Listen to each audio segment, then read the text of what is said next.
May po kayong masarap sa ating worship hall para Dito, makapagsalita tayo. okay yan? Oo. Tapos, Saan gusto lagay?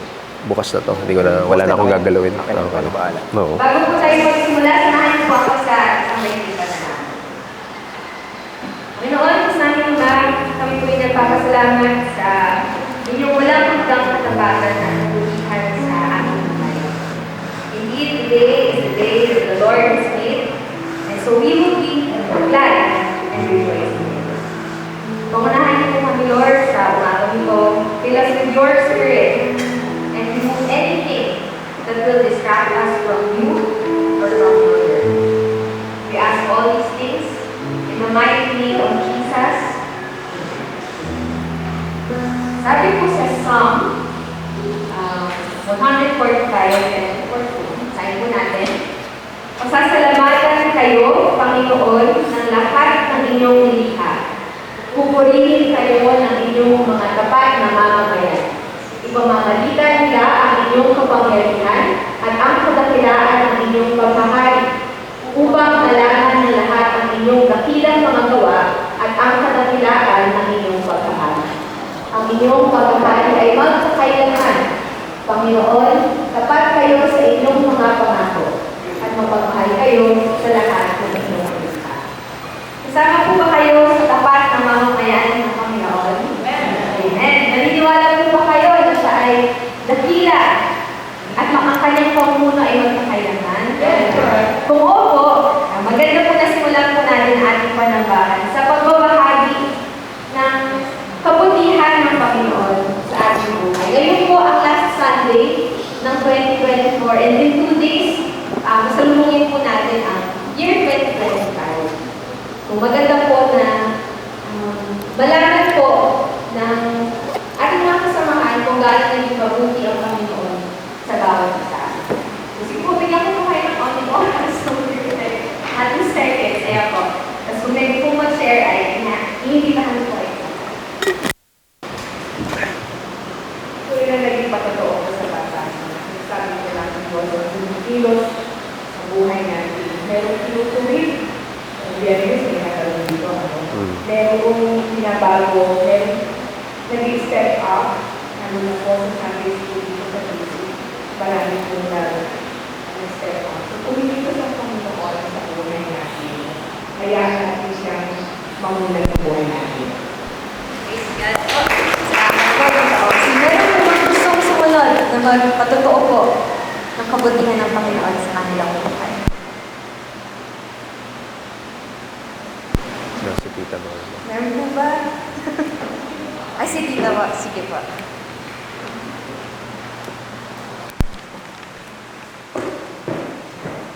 Pagdating po ang Diyos sa buong taon ng 2024. Bilang Kristiyano po, may mga struggles na pinagdadaanan outside and down, yung lifeline ng faith natin kay God. May mga bagay tayong mga katanungan. May mga bagay tayong gustong gumistansya mula sa mga bagay-bagay na pagsubok sa buhay natin. Pero masasabi ko ang taong 2024 ay nagbukas ng malalim na pananampalataya ng lubos na ang bawat pagsubok na dumarating ay nagtuturo sa atin ng higit na pagpapatatag ng karakter natin, ng pananampalataya kay God. At yung maranasan yung experience na yung ating pananampalataya ay hindi nababaliwala. Anumang bagay na nararanasan, ito man ay ayaw natin, ito man ay mahirap, sabalit yung katapatan ng Diyos ang nagsusustain po sa pamilya namin. Pinupuri ko po ang God sa kanyang kabutihan, sa kanyang katapatan, sa pag-sustain niya sa bawat panahon na pinagdadaanan ng family. Purihin po ang God. Meron pa po ang gusto kong magbahagi ng kanilang patotoo.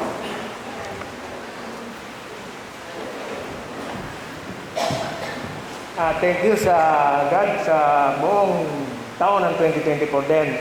Kasi totoo pala yung mga payo, mga suggestion na ito ang kainin mo. Ito ang dapat sa'yo. Patotoo ko yun kasi mismo ako, physical ko, yung dati kong mga nararamdaman, kasukasuan, sa likod, ay nawala. Gawa ng hindi na sa pagkain. Lalong-lalo na sa rice, konti na lang din ako. Sa mga taba, totoo po yun. Kaya hinihikayat kayo, gawin nyo rin po. Kasi totoo, ang laki ng improvement sa katawan. Nakita nyo, nangangayayat ako, akala nyo may sakit, pero hindi po. Talagang pinalalakas ako ng aking pagkain na, sabi nga ni Gabi, hindi masamang kumain basta huwag lang susobra.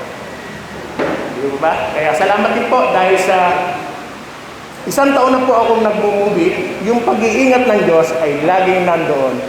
At ang biyahe ko na lang po, 4 to 7, hindi na po ako bumibiyahe sa gabi. Salamat po. Praise God po. Salamat po.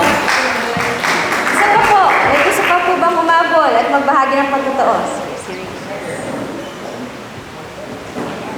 Nagpapasalamat po sa Panginoon dahil ito pong taon na to maraming transitions. So, kalahati po ng taon na sa Indonesia po ako, tapos bumalik po ako Pilipinas. Nagkaroon po ako ng bagong trabaho, etc. At marami pong opportunities. So, looking back, nagpapasalamat po ako dahil alam kong ang Diyos ang nagpapalago sa akin bilang isang tao at bilang anak niya. Yun lang po. Salamat, Rachel. Meron pa po? Huli na? Sige po. Kung wala na po, I'm sure ilan lang po ito sa mga ilang halimbawa kung paano naging mabuti ang Panginoon sa buhay ng bawat isa. Ako po personally, gusto ko magpasalamat sa Lord kung paano niya po kami sinamahan buong taon. Nagpasalamat po kami ni Lem, nakasama po namin si nanay at tatay at si Hannah po ngayon sa church. And ako din po, recently, meron po akong pinagdaanan na crisis. Pero, hindi ko po lang kung saan ko hinuhugot yung peace. Pero definitely, kay God lang po siya nagmumula. At patuto po ito kung gaano kabuti at ka-great po ang ating Panginoon. Sige po, inaanyahan ko po kayo na tumayo. And let us continue to be in this attitude of worship. And by singing, declaring, and exalting to our God.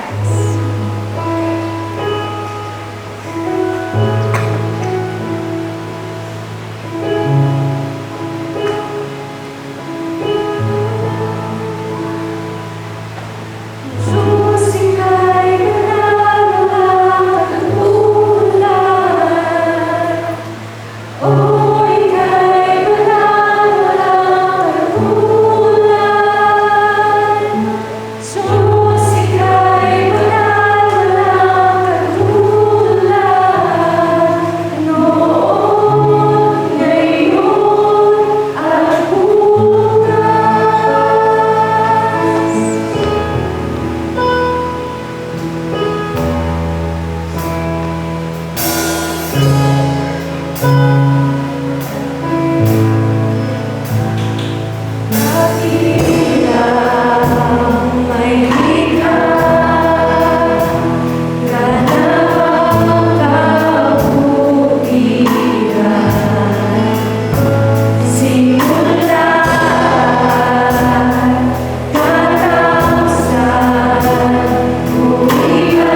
Our God is King. Whatever circumstance you're in, we can praise Him. Amen ba? Amen. Tayo aawit sa pagpupilihan ng ating Panginoon.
My praise is a weapon.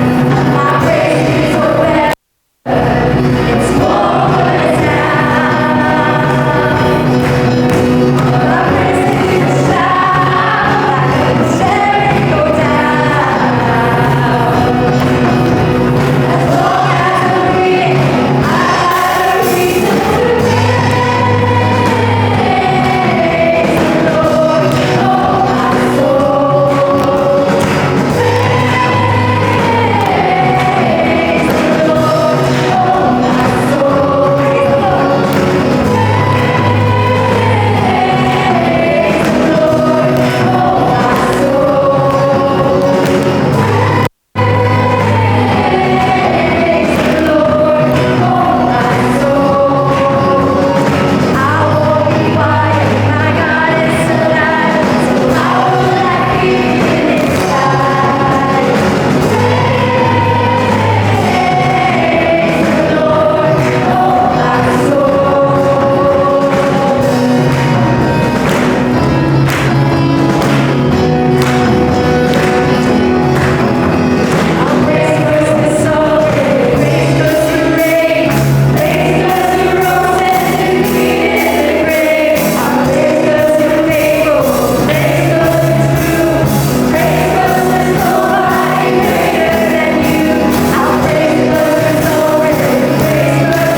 1-4. Ang sino mang nananahan sa piling ng kataas-taasang Diyos na makapangyarihan ay kakalingain niya.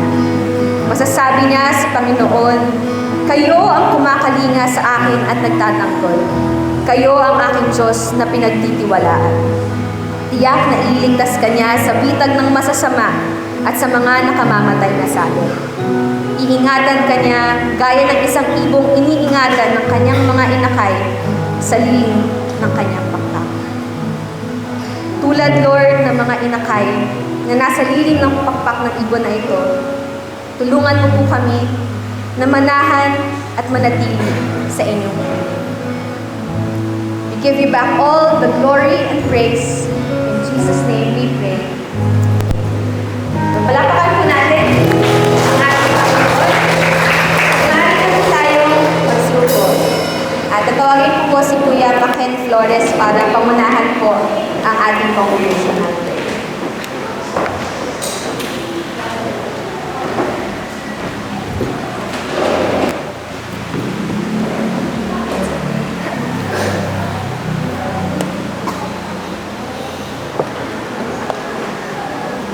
After naman.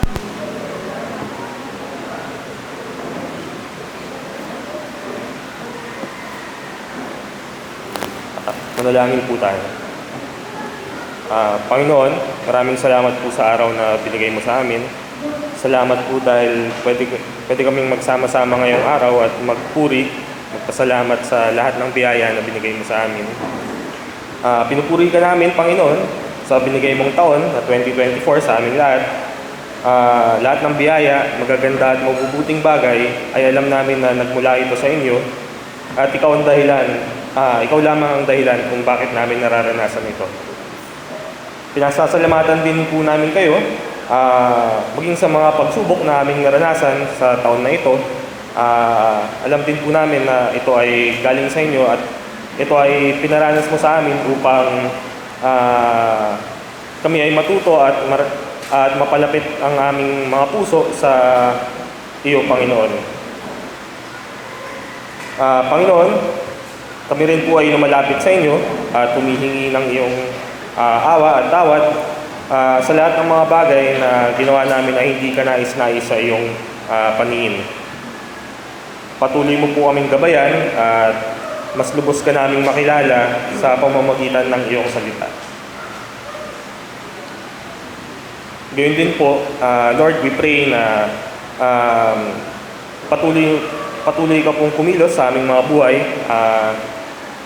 para sa aming paglago, sa aming buhay espiritual at sa aming paglakad sa aming buhay na kasama ka. Na ikaw ang maging halimbawa sa aming mga buhay at ikaw ang maging sentro sa bawat aspeto ng aming mga buhay.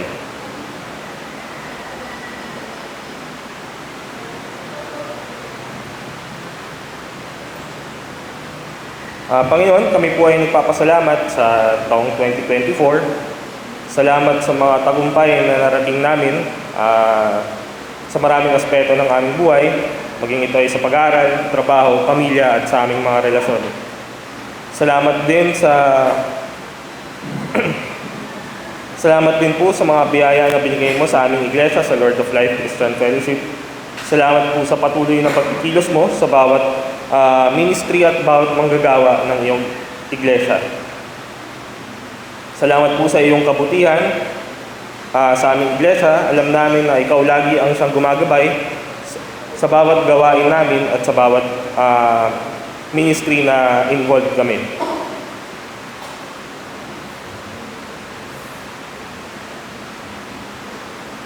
Panginoon, kami po ay lumalapit sa inyo at pinapanalangin po namin ang iyong patuloy na pagkilos sa aming iglesia. Patuloy niyo pong gabayan ang Council of Elders and Deacons na sa kanilang mga desisyon na kailangan gawin para sa aming para sa iglesia. Gayon din po ang iba't ibang ministries ng Lord of Life, ang youth ministry, preaching ministry, praise and worship ministry, at ang mga discipleship groups and evangelism ministry. Pinapanalangin po namin na magampanan din namin ang aming tungkulin na maihatid namin ang iyong salita sa aming community, sa aming mga kaibigan, pamilya, at sa mga taong malalapit sa amin. Pinapanalangin din po namin, Panginoon, ang aming mga outreach, sa Batasan Outreach, na patuloy na kumilos po kayo sa bawat miyembro nito at mas makilala ka po namin sa pamamagitan ng aming pagsamba at pagpuri sa inyo.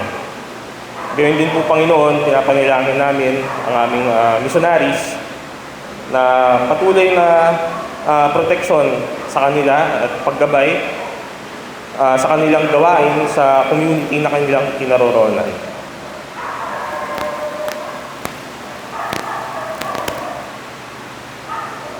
Pinapanalangin din po namin, Panginoon, ang aming bansa. Pinapanalangin namin ang aming gobyerno na patuloy ka pong kumilos sa bawat official, bawat miyembro ng gobyerno, maging sa local at saka sa national na government. Hayaan mo po, Lord, na ikaw ang manaig sa bawat desisyon o sa bawat gawain ng aming gobyerno. Pinapanalangin din namin sa darating na taon ang peaceful na elections sa darating na 2025. Pinapanalangin din namin ang kapayapaan para sa buong bansa at patuloy na proteksyon sa mga mamamayan nito, lalo na sa mga Pilipino na nasa frontline na naninilbihan para proteksyonan ng aming bansa. Panginoon, maraming salamat po sa taon na binigay mo sa amin at pinapanalangin namin na sa pagtatapos nito ng 2024 ay patuloy ka pa rin kumilos sa aming mga buhay at pag-ingatan mo kami, lalo po sa darating na pag-celebrate namin ng bagong taon at gayon din para sa buong 2025. Alam namin, Lord, na ikaw lamang ang source ng blessings, ikaw lamang ang source ng aming mga tagumpay, ang aming mga nararanasan na mabubuti at magaganda.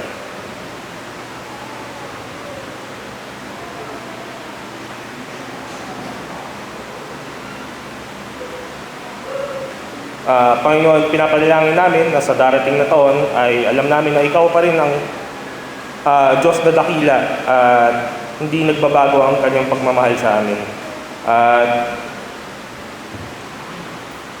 Pinapanalangin namin na ikaw ay kumilos sa aming mga buhay, sa aming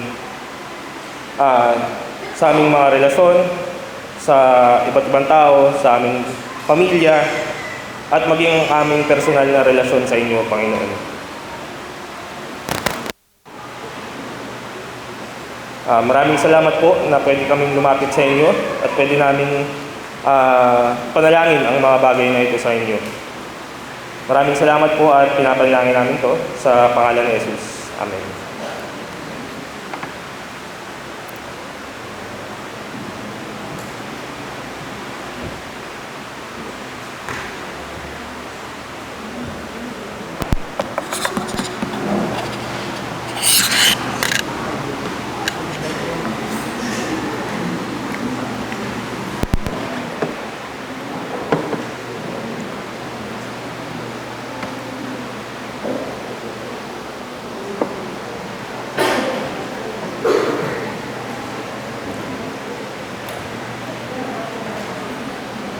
Magandang umaga po sa ating lahat.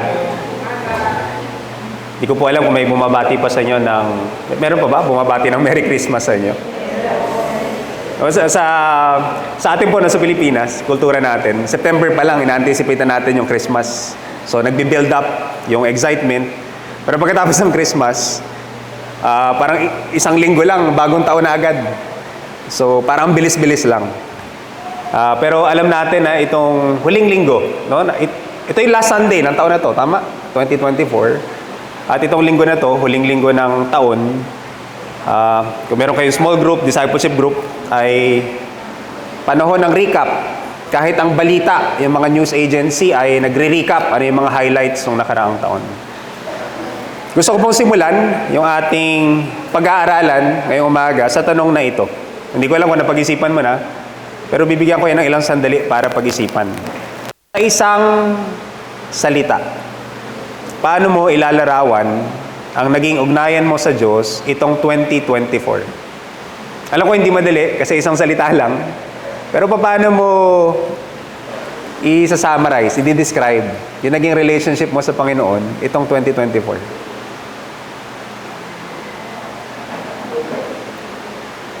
Meron po kayo nasa isip na salita? Siguro yung ilan sa atin, yung iba nag-iisip pa. Alam ko hindi madali, no, na pag-isipan. Pero naisip nyo na ba kung Diyos kaya yung tatanungin, siya mismo, tatanungin natin siya, anong isasagot niya? Paano niya ilalarawan yung relationship niya sa atin? Naisip niyo ba kung ano yung sasagot niya? Siyempre lahat ng sasabihin niya totoo, no? Hindi tayo pwedeng dalawang isip, hindi tayo pwedeng mag-doubt sa kanyang sinasabi. Very interesting po na sa aklat ng Revelation na ating tatanggaping salita ng Diyos ngayong umaga ay merong ipinaabot na mensahe ang Diyos sa isang iglesia. No, alam natin, mabilis sa background sa Revelation, nagsimula ang aklat ng Revelation, merong sinulatang 7 iglesia ang Panginoong Jesus sa pamagitan ni Apostle John sa Asia, nasa Turkey na ngayon yung karamihan ng mga churches na yon. Pero kaya siya sumulat ay para magbigay ng evaluation sa kanyang relationship sa mga churches na yon. At yung pag-aaralan natin ngayon, yung huling church. So ang kausap ng Panginoong Jesus dito sa mga talatang ating pag-aaralan ay isang iglesia, no? Katulad ng Lord of Life. At kapansin-pansin, no, sumulat siya para palakasin yung kanilang loob dahil nung panahon na yon nakakaranas sila ng matinding persecution, paghihirap, panahon ni Emperor Domitian, pinapahirapan sila. Very interesting yung salita na ginamit niya dito sa huling iglesia na kanyang sinulatan. Hindi natin ginagamit madalas dito sa Manila, pero siguro sa mga Tagalog provinces, no? Pag sinabi mong nakakasuya, ano pumapasok sa isip mo? Umay, o sa pagkain, nakakasuya, ayoko nang kainin, no? Hindi na lang ako kakain kasi ayoko ng lasa, no? O minsan ginagamit din natin na para nakakadiri. O masyadong mabigat na parang kasing kahulugan yun, nakakarimarim o nakakasuka, no? Pero ganun describe ng Panginoong Jesus yung relationship niya, no, sa church sa Laodicea. Salamat sa Diyos dahil hindi pa ako sinasabihan ni Riel na nakakasuya ka naman, no, hindi niya pa nasasabi.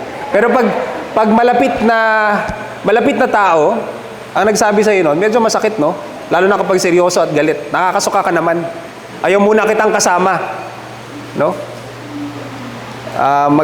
Magpapag-isa na lang ako kaysa samahan kita. Pero yun yung sinabi ng Panginoong Jesus sa church sa Laodicea, nakakasuya kayo, nakakasuka, no? Nakakasuka kayo. At magandang itanong bakit, no? Bakit yun yung kanyang sinabi o bakit gano'n yung kanyang description? Sa bahagi ng kanyang sulat sa Laodicea, ito yung kanyang sinabi. Sabi niya, alam ko ang mga ginagawa ninyo, alam kong hindi kayo malamig o mainit. Gusto ko sanang malamig kayo o mainit. Ngunit dahil maligamgam kayo, isusuka ko kayo. Dahil maligamgam kayo, isusuka ko kayo. May anong konusyon nung isusuka sa maligamgam? Minsan gusto natin ng maligamgam na tubig, tama? Lalo na pag malamig, sa restaurant, minsan ayaw natin yung may yelo, no? Pero bakit naman, grabe naman yung salita na ginamit ng Panginoong Jesus, isusuka ko kayo. So kung titingnan natin yung konteksto ng lugar ng Laodicea, meron siyang dalawang kapitbahay na bayan. Una, yung Hierapolis sa taas. Ang Hierapolis ay kilala sa hot spring. So, ibig sabihin, merong parang pansol nung kanilang panahon. Pumupunta yung mga tao doon, lalo na kung meron silang nararamdaman sa kanilang katawan. No? Gusto nila ng hot spring. Mainit. Sa Colossae naman, kilala ang Colossae, o yung sinulatan ni Paul ng mga taga-Colossians, sa malamig, fresh water spring, malamig na tubig. So sabi niya sa Laodicea, hindi kayo katulad ng Hierapolis, mainit, hindi na kayo katulad ng Colossae, na malamig, refreshing. No? Wala kayong pakinabang sa akin kasi maligamgam kayo. Ang nangyari kasi, dahil walang source ng tubig ang Laodicea, kumukuha sila sa ibang source. Kumukuha sila sa north, na pagdating sa kanila, gumagamit sila ng stone pipe, pagdating sa kanila, iba na yung lasa ng tubig. No? Alam niyo yung tubig, na very sensitive tayo pag meron tayong iniinom, kinakain, na hindi maganda. Pag panis yung pagkain, talagang hindi natin kakainin. Ganon yung lasa ng tubig pagdating sa Laodicea. Kaya sabi ng Panginoong Hesus, wala akong pakinabang sa inyo. Maligamgam kayo. Hindi kayo katulad ng Hierapolis, hindi kayo katulad ng Colossae. So wala tong kinalaman sa spiritual intensity ng kanilang relationship. Hindi sila mainit dahil on fire sila kay Jesus. Hindi rin sila malamig dahil malamig yung relationship nila kay Jesus. Ang gusto lang sabihin ng Panginoong Hesus ay wala akong pakinabang. Wala akong pakinabang sa inyo. So kung meron po kayong mga Biblia, basahin po natin ng buo yung sulat. Tayo tayong lahat. At samahan nyo akong basahin yung sulat ng Panginoong Hesus sa Revelations chapter 3 verses 14 hanggang 22. Babasahin ko po ang salita ng Diyos. Revelations 3:14 hanggang 22. Revelations 3:14 hanggang 22. Ito po yung sabi. Isulat mo ito para sa anghel na nagbabantay sa iglesia sa Laodicea. Ito ang mensahe na tinatawag na Amen, ang tapat at tunay na saksi. Siya ang pinagmulan ng lahat ng nilalang ng Diyos. Alam ko ang mga ginagawa nyo, alam kong hindi kayo malamig o mainit. Gusto ko sanang malamig kayo o mainit. Ngunit dahil maligamgam kayo, isusuka ko kayo. Sinasabi nyo na mayaman kayo, sagana sa lahat ng bagay, at wala nang pangangailangan. Ngunit hindi nyo alam, nakaawa-awa kayo dahil mahirap kayo sa pananampalataya, bulag sa katotohanan, at hubad sa paningin ng Diyos. 18. Kaya pinapayuhan ko kayong bumili sa akin ng ginto na dinalisay sa apoy upang maging totoong mayaman kayo. Bumili rin kayo sa akin ng puting damit upang matakpan ang nakakahiya niyong kahubaran, at pati na rin ang gamot sa mata upang makita niyo ang katotohanan. Ang lahat ng minamahal ko ay tinutuwid ko at dinidisiplina. Kaya magsisi kayo at ituwid ang ugali ninyo. Narito ako sa labas ng pintuan nyo at kumakatok. Kung may makarinig sa akin at buksan ang pinto, papasok ako at magsasalo kami sa pagkain. Ang magtatagumpay ay pauupuin ko sa tabi ng aking trono, tulad ko na nagtagumpay at naupo sa tabi ng trono ng aking Ama. Kayong nakikinig, pag-isipan niyong mabuti ang sinasabi ng banal na Espiritu sa mga iglesia. Nanalangin po tayo. Ama, salamat po sa huling linggo ng 2024 ay may pagkakataon kaming magsama-sama bilang isang iglesia. Naging abala kami sa napakaraming bagay nitong nakalipas na linggo sa aming pagdiriwang kasama ng pamilya, kaibigan. Pero ngayong umaga gusto namin maglaan ng oras kasama mo para pakinggan ka at sundin ko anong gusto mong sabihin sa amin. Mangusap ka po sa bawat isa at sa buong Lord of Life. Ito po ang aming panalangin sa pangalan ni Jesus. Amen. Makakaupo na po tayo.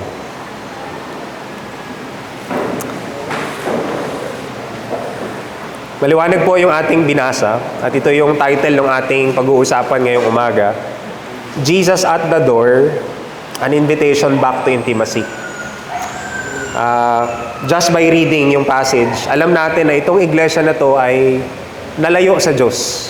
No? Nalayo sila sa Diyos dahil spiritually, maligamgam sila, lukewarm.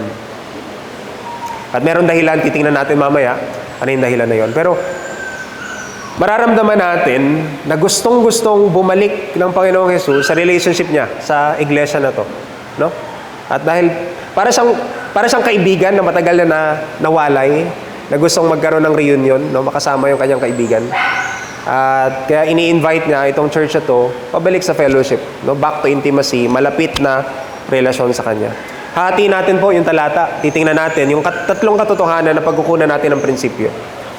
Makikita natin na itong invitation na ito ay una, initiative ng Panginoong Hesus. Siya ang unang gumawa ng hakbang para maibalik, ma-restore yung relationship na yun. Initiative niya yun. Galing sa kanya yung invitation. Pangalawa, nakatotohanan mula sa talata, itong imbitasyon na to ay nangangailangan ng kaakibat na pagtugon mula sa atin. Hindi nila mararanasan yung fellowship kung hindi sila tutugon. At yun yung pangatlo, yun yung pangako ng Diyos. Kung sila ay tutugon, ang reward ay makakasama, makaka-fellowship nila ulit, may enjoy nila ulit na makasama ang Panginoong Hesus. Okay po? Tatlong katotohanan na pagkukunan natin ng tatlong prinsipyo. Pero makikita natin na gustong-gustong bumalik ng Panginoong Hesus sa relationship niya sa mga Laodicea. Una, katotohanan. Yung invitation pabalik sa intimacy ay initiative ng Panginoong Hesus.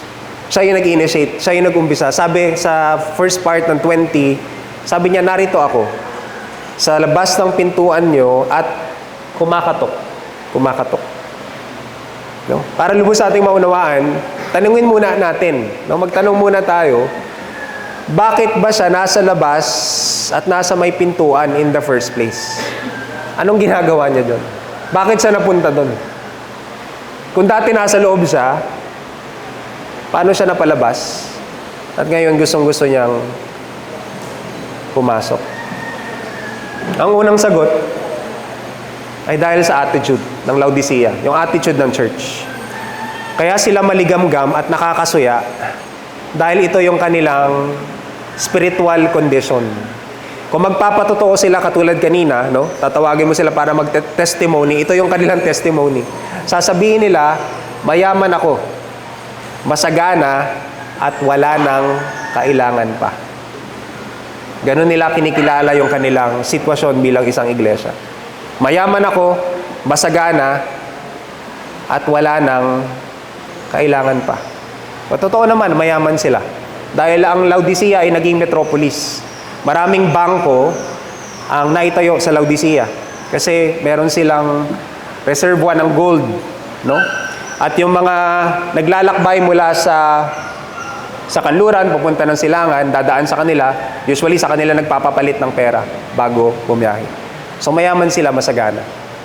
Marami silang industry. Kilala sila sa isang damit na gawa sa black wool at talagang mamahaling damit. Kaya kumikita sila ng pera.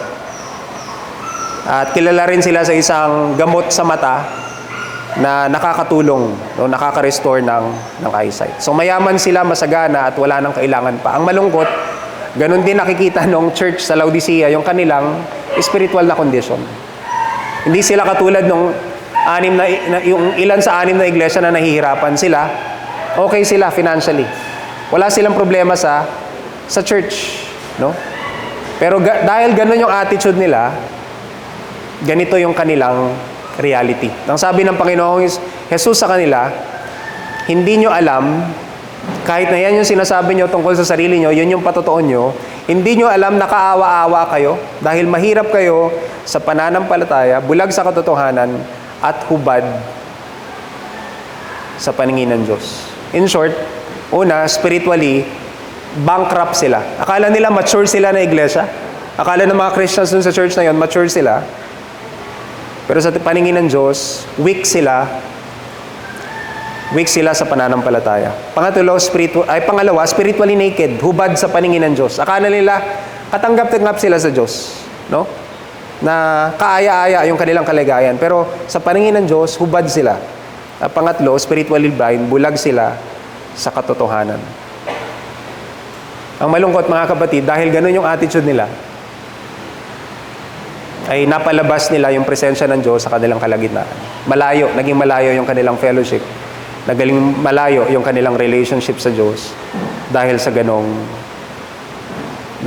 attitude. Pwedeng mangyari, no? Lalo na sa 21st century, sa ating panahon, na ang isang iglesia ay maging kontento, no? Kung nasaan siya. Sa dami ng gimmick na pwede natin gawin sa church, hindi lang sa technology, sa mga programa, activity, pwede na sabihin natin, okay naman kami bilang church. No? Meron kaming building, okay kami financially, wala kaming deficit, nadadagdagan kami ng miyembro, no? Nakakapagbahagi kami ng mabuting balita, meron kami na babaptize every year, pero pwede pala na kahit gano'n nangyayari sa isang church, sasabihin ng Panginoon, malayo kayo sa akin. Nakakasuya kayo. At yun yung kalagayan ng church sa Laodicea. Unang prinsipyo na matututunan natin ay ito. Our blind self-sufficiency can separate us from Jesus. Pwedeng sa paningin natin na okay na ako, wala akong problema, wala akong hinihingi sa Diyos, hindi ko na siya kailangan. Ang sabi ng isang pastor, si Kevin DeYoung, spiritual lukewarmness is living your life as if you needed nothing from God. Hindi ko alam kung ano yung naging journey ng 2024 nyo, pero dumating na ba kayo sa punto na sinabi niya yon, hindi verbally, pero ginawa nyo? Recently, meron nag-circulate sa Facebook. May isang college graduate. Ang sabi niya lang, hindi ko alam kung nabash siya, pero ang sabi niya, bakit ba kayo nagpapasalamat sa Diyos? Bakit ba kayo nagpapasalamat sa Diyos every time nag-graduate kayo? Di ba kayo naman yung naghirap noon? Ako naman yung naghirap doon. So, gano'n yung kanyang sentiment. No? Tama naman na siya yung naghirap. Pero hindi niya alam sa kanyang mga accomplishments, ilan yung nanalangin para sa kanya. O ilang bagay yung wala sa kanyang control, pero pinahintulutan ng Diyos para makamtan niya yung accomplishment na yun. O pwede natin sabihin yun, no?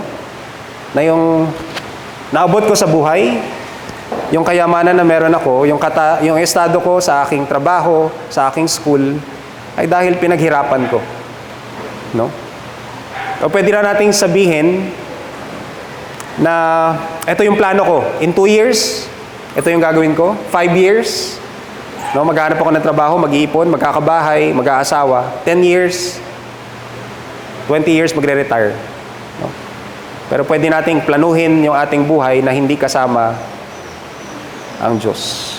O kahit sa konteksto ng discipleship, pwede nating sabihin na yung mga bunga sa ministry na nararanasan natin, yung disciple na nag-grow sa kanyang faith spiritually, yung ministry na nakikita natin, na pinaglilingkuran natin na nag-grow, ay dahil sa ating efforts, sa ating oras. Kung hindi natin alam, lahat yon ay naglayo na pala sa atin sa Diyos. Ito ang itsura ng Laodicea ngayon.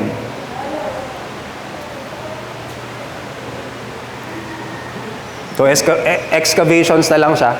Ito yung itsura ng isang street nila doon. No? Merong mga columns, pero mayamang syudad. Pero ngayon ay sira-sira na.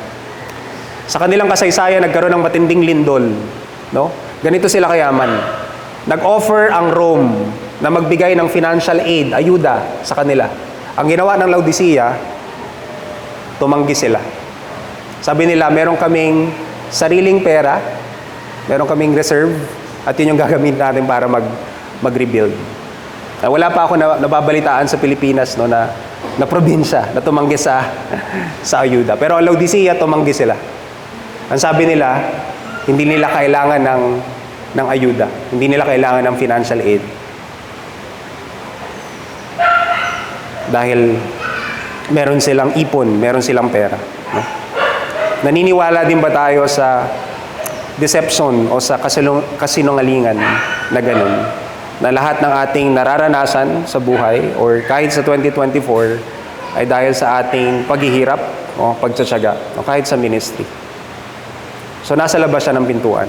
Pangalawang tanong, bakit ba siya kumakatok? Bakit siya kumakatok? No?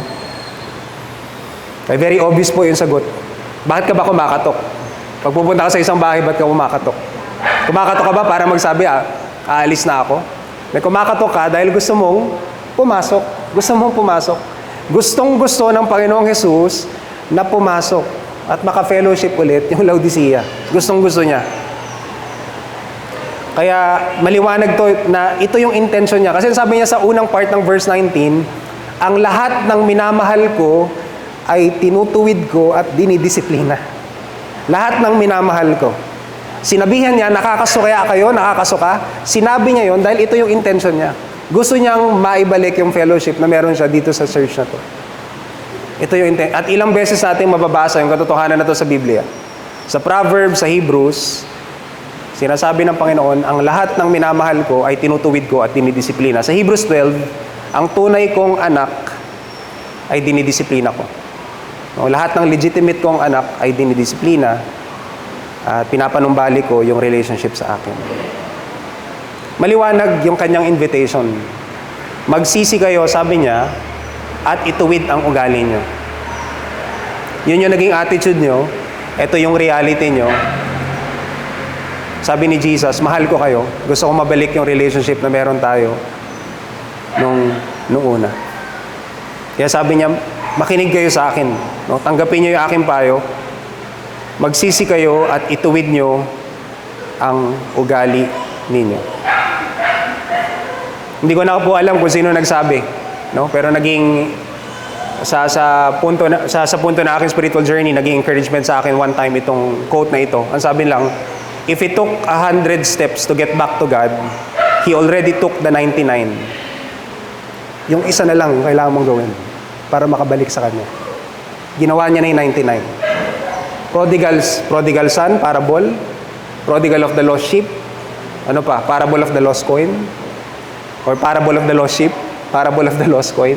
No, lahat nagsasabi na ginawa na ng Diyos lahat para mabalik yung relationship natin sa Kanya. Kailangan natin gawin yung desisyon na tanggapin yung invitation na yun. Principle.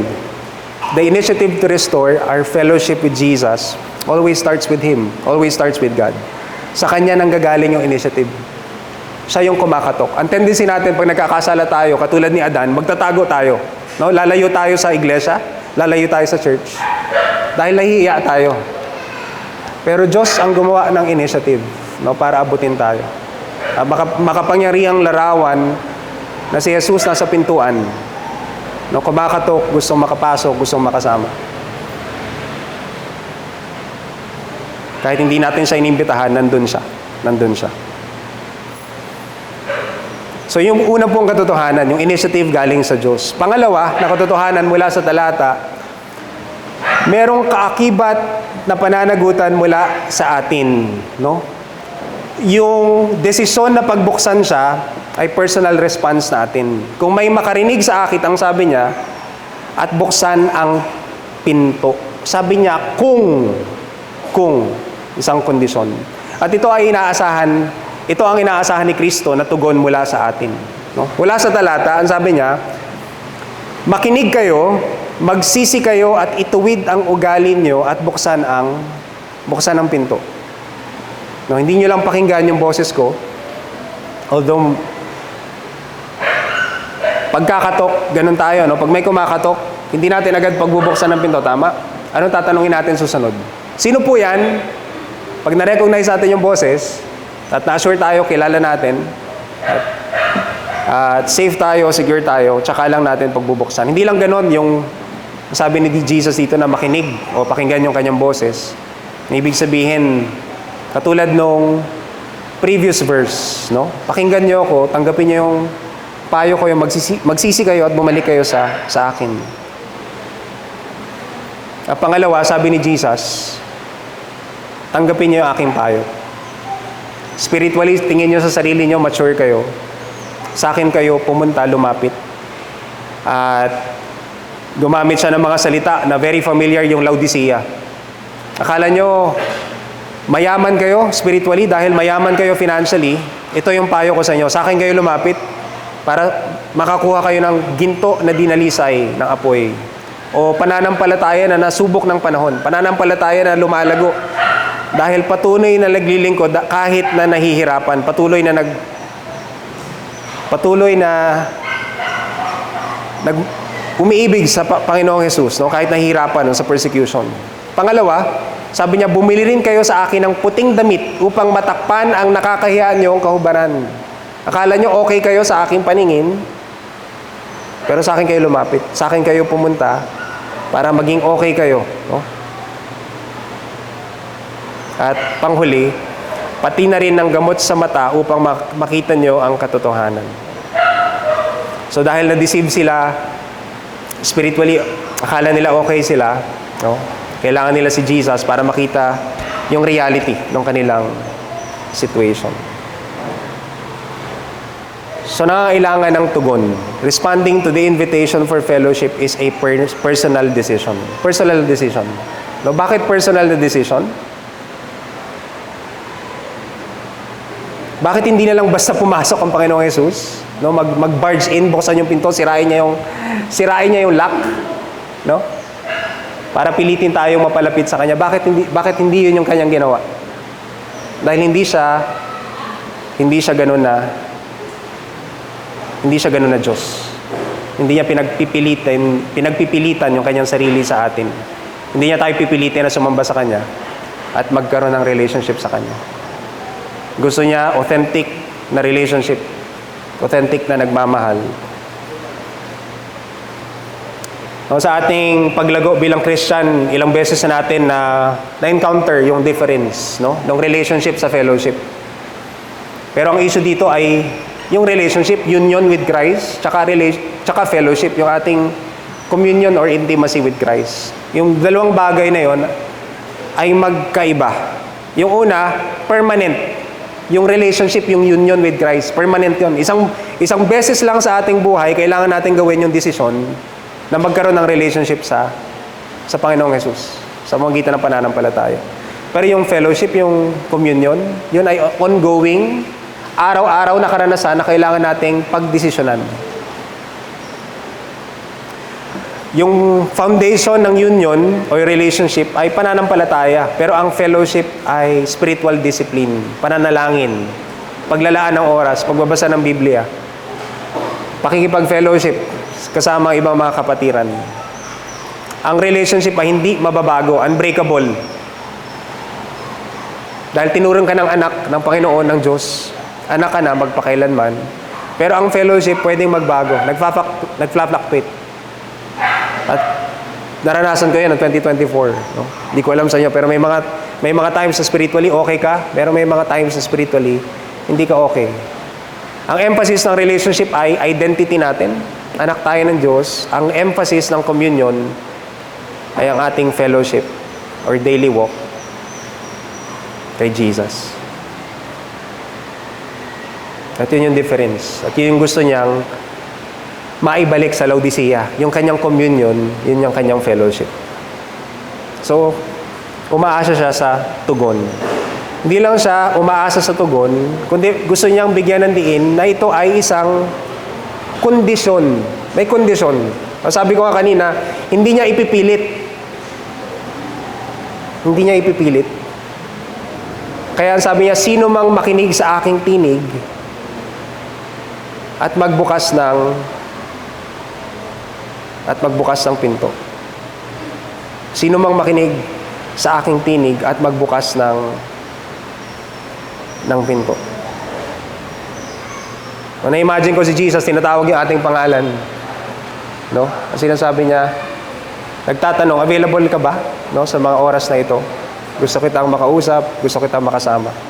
At ganun yung picture na binibigay sa atin ng Revelation. Desisyon natin kung papakinggan natin siya o pagbubuksan natin siya ng pinto. Jesus will never force us to be in fellowship with Him. Hindi niya ipipilit.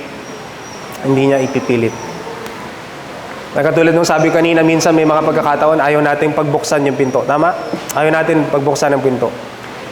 Minsan abala tayo sa maraming bagay. pag kumakatok si Jesus, ang sasabihin natin, mas hindi natin sinasabi verbally, pero sa ating isip, sa ating puso, ang sinasabi natin, marami pa akong mas mahalagang bagay na dapat gawin kesa maglaan ng oras kasama ang Panginoong Jesus. Meron akong problema ngayon spiritually, kaya hindi ako okay. Hindi ako okay na humarap sa Panginoon. No? Hindi ako okay na maki-fellowship sa ibang mga kapatid sa church. Hindi ako okay. Hindi ipipilit ng Diyos. Desisyon natin. Pero sana magsilbing encouragement na gustong-gusto meron tayong bilin. Ang sabi ni Charles Spurgeon, we might tremble to approach a throne, but we cannot fear to approach a manger. Ang sabi ni Charles Spurgeon. Sa book ng Revelation, litaw na litaw yung katotohanan na si Jesus yung hari natin na darating, no? At maghuhukom. Pero sabi ni Charles Spurgeon, pwedeng matakot tayo sa isang hari na nakaupo sa trono, pero hindi natin kailangan matakot sa isang sanggol, no? Diyos na nagkatawang tao para magkaroon ng relationship sa atin. Hindi niya tayo pipilitin. Yun yung kondisyon. At desisyon natin kung tatanggapin natin yung invitation na yon o hindi. Panghuli, mga kapatid, yung pangako ng fellowship. Ito yung resulta kung tatanggapin natin yung kanyang paanyaya. Ang sabi niya, papasok ako at magsasalo kami sa pagkain. Papasok ako at magsasalo kami sa pagkain. Ano yung pangako na yun? No? Yun ay threefold, may 3 bahagi. Pero sabi niya, papasok ako para bumisita. I will share a meal with him and he will share a meal with me. No? Sa NLT, sa New Living Translation, ganito yung sinulat. I will come in and will share a meal together as friends. We will share a meal together as friends. Bago matapos yung taon, nagkaroon ako ng opportunity na ma-reunite sa aking mga best friends nung college. Yung isa sa mga best friends ko nung college ay nag-migrate sa Canada. At 3 taon silang hindi nakabalik ng Pilipinas. Pero ramdam na ramdam ko na hindi pa dumadating yung kaibigan ko dito through the group chat na gustong-gusto niya kaming makita at makasama. So nagsabi siya na magkita kami sa MOA, pumunta kami kahit malayo sa amin. No, dinayo namin talaga yung MOA. Pero 3 taon siya nawala at kita namin yung pananabik. Kasi nung kumakain kami ng dinner, kwento niya yung kanya naging karanasan 3 taon sa Canada. No? Yung kanilang challenges dahil nagsimula silang mag-asawa muli from scratch. Pero naramdaman ko at na-sense ko na gusto niya lang magpatotoo ng kabutuhan ng Diyos sa kanyang buhay. Dahil nangyari ko na nasan sila ngayon sa kanilang sitwasyon dahil sa kabutihan at biyaya ng Diyos. Yun yung larawan, mga kapatid, na gustong ibigay ng Panginoong Hesus dito sa atin. Parang matagal na kaibigan na hindi natin nakasama at gustong maka-fellowship tayo. At natutunan nyo ng Laodicea, no? Sa pamamagitan ng sulat na ito. Na yung inaakala nilang kayamanan, yung kayamanan na yun ay matatagpuan lang nila sa intimate fellowship kay Jesus. True wealth can only be found in an intimate fellowship with Jesus.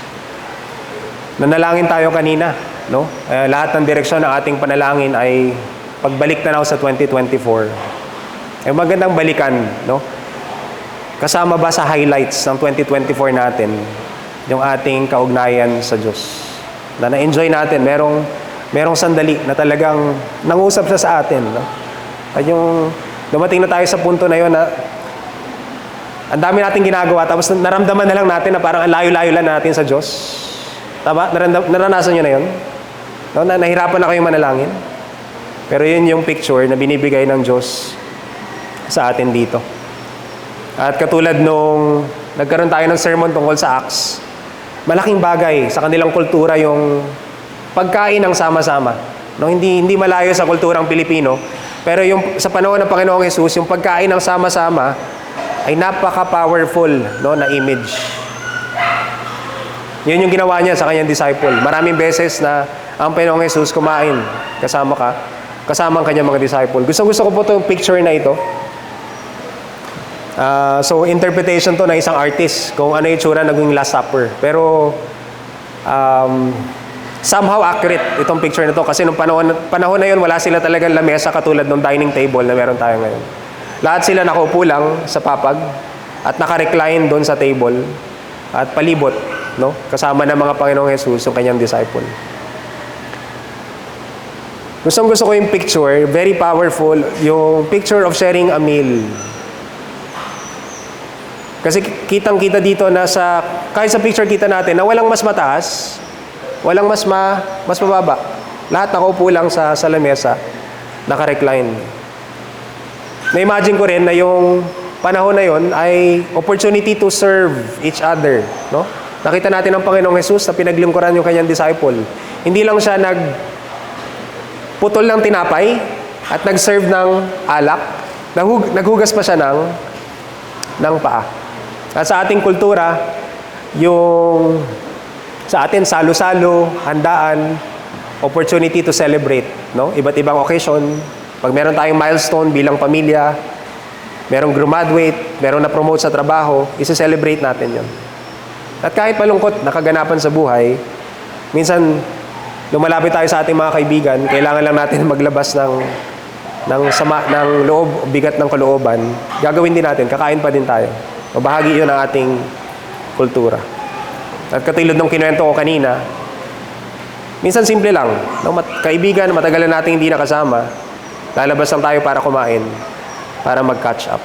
So yun yung picture na binibigay ng Diyos dito. At napakaraming picture sa Old Testament, New Testament, ng Diyos kumakain kasama ng kanyang bayan, kanyang nilikha, kanyang mga tagasunod.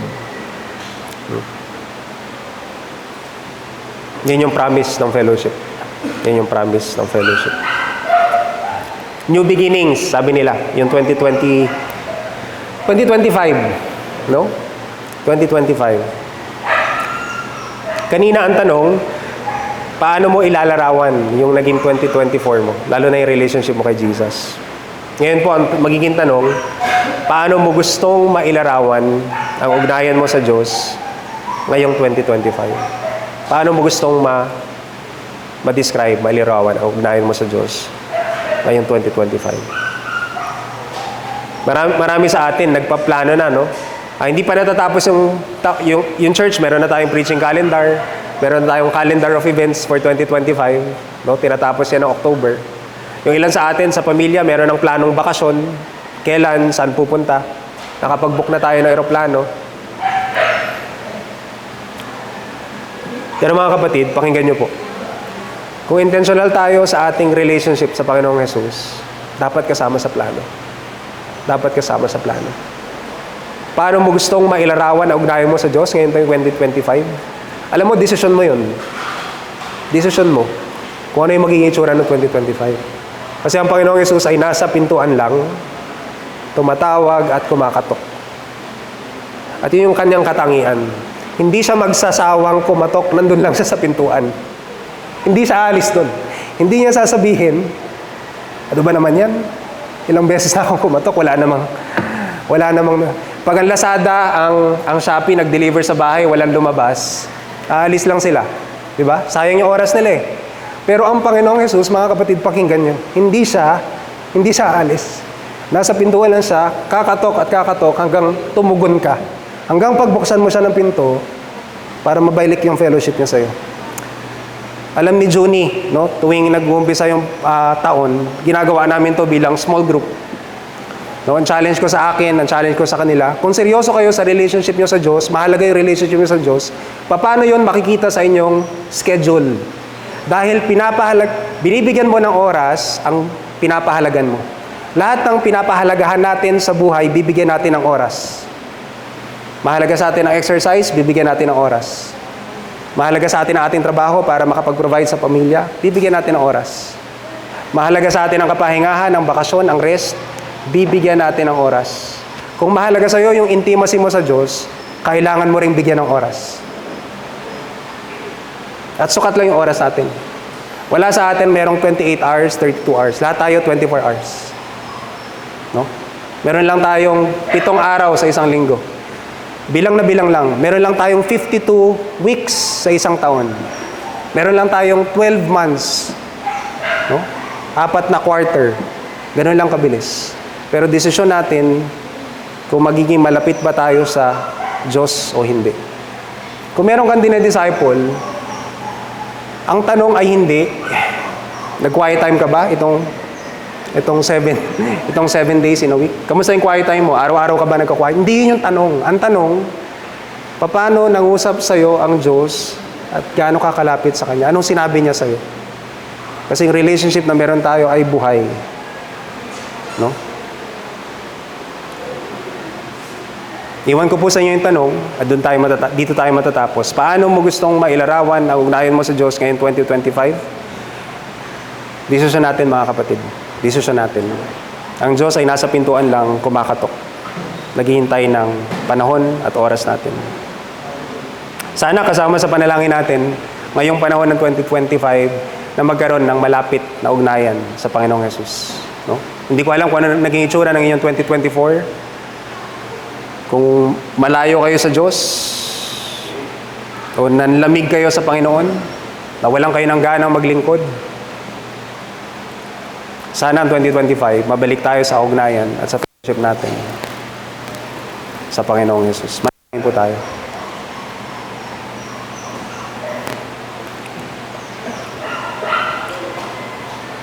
Pano, maraming pong salamat. Nakita namin at ramdam namin yung mayamang biyaya na nagaling sa iyo. Dahil sa pagdiriwang namin ng Kapaskuhan, alam namin na gustong-gusto mong i-restore yung relationship na nasira ng kasalanan at maibalik kami sa relationship sa iyo. Tulungan mo kami na pahalagahan at kilalanin yung desire na yon na meron ka sa amin, na maging intimate sa iyo. Hindi lang maging busy sa paglilingkod sa iba't ibang ministry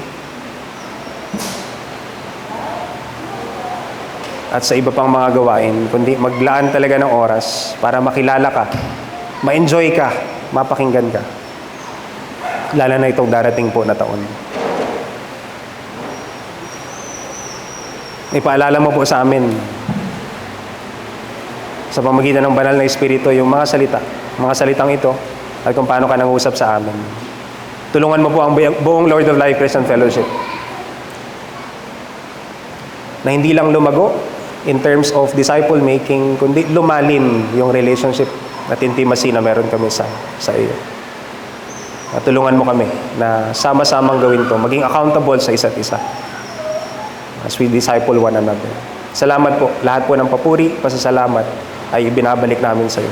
Sa matamis na pangalan ni Jesus. Amen. Okay. Puri po sa Panginoon sa ating mensahe na pakinggan. Tulad po ng sinabi ni Len, nasa may pintuan lang po ang ating Panginoong Jesus kumakatok. At ang tanong po, ano po yung ating magiging response? So, inanyan ko po kayo na tumayo at samahan niyo po kami na awitin itong bagong awit na ito na nawa po ito ang ating maging attitude, panalangin po para sa dadating na 2025.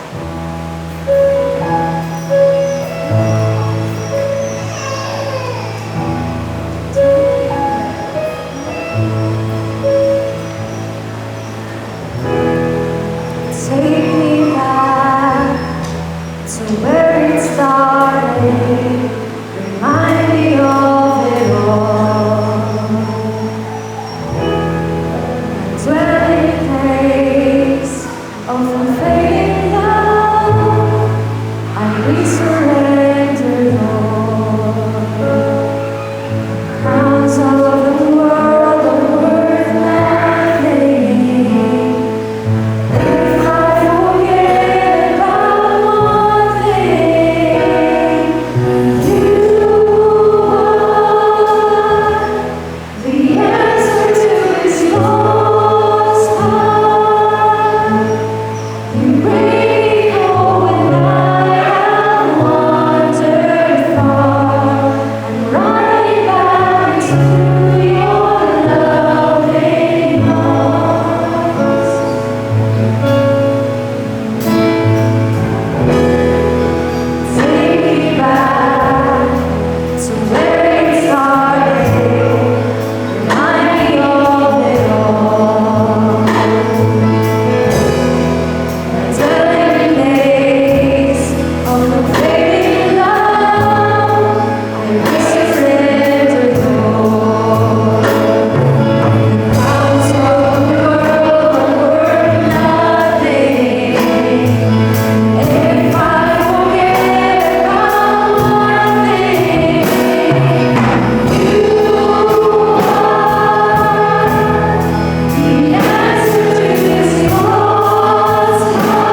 Salamat po dahil hindi niyo po kami iwan.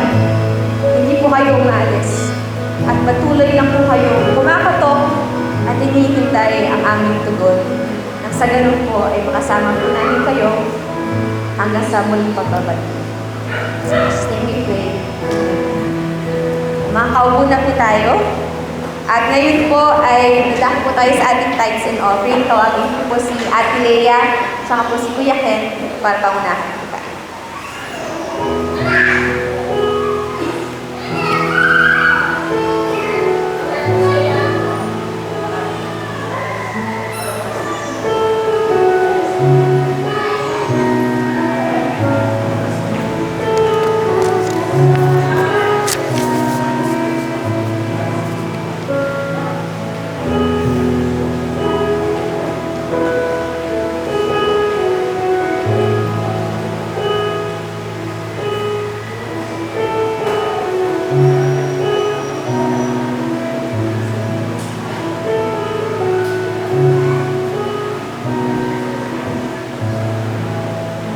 Ngayon po tayo ulit para sa pag-aral ng doxology.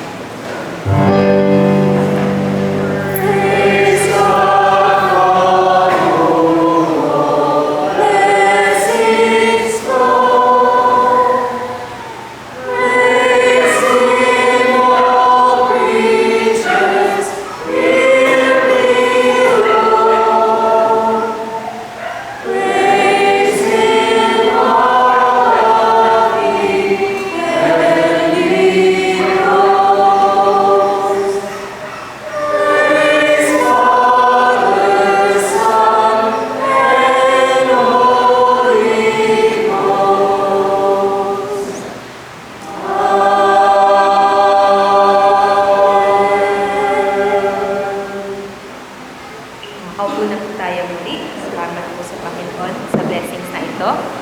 Para naman po sa ating announcements, ngayong last Sunday again of 2024, sa darating po na January 3, nagkitahan po lahat po ng praise and worship team members. Magkakaroon po tayo ng worship night. So that from January 3, 6 to 8:45 p.m.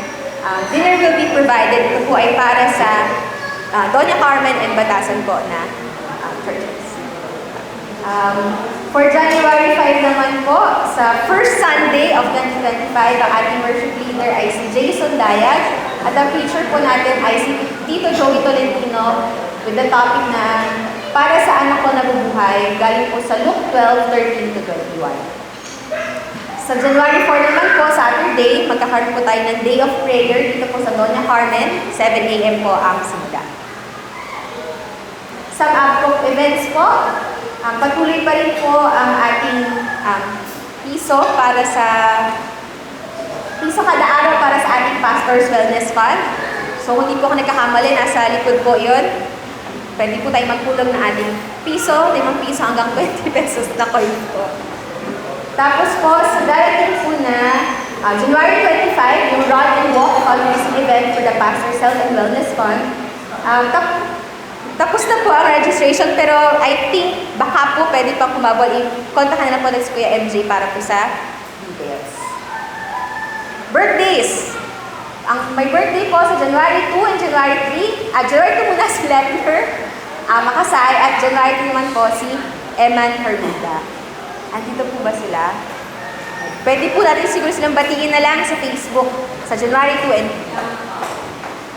3. Meron po ba tayong visitors, first-timers po natin nakasama ngayong Sunday?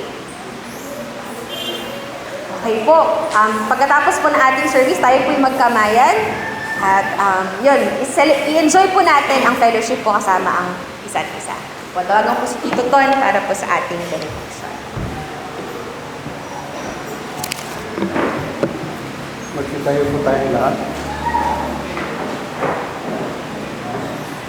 Panginoon, maraming salamat po kung paano ka nangusap muli sa amin sa umagang ito at sa buong taon, Panginoon Diyos, ng 2024. Nawa, Panginoon Diyos, ang mga napakinggan namin ay sa buhay namin, sa aming buhay.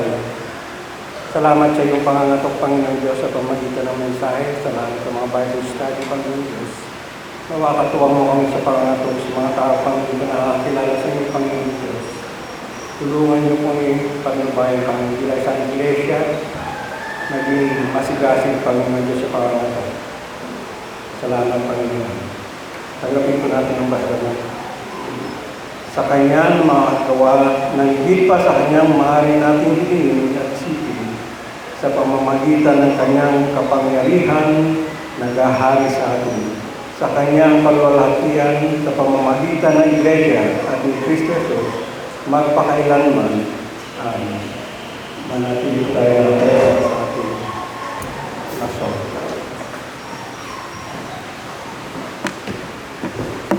Alright. Our God is good, our God is great. Tayo patuloy na awit sa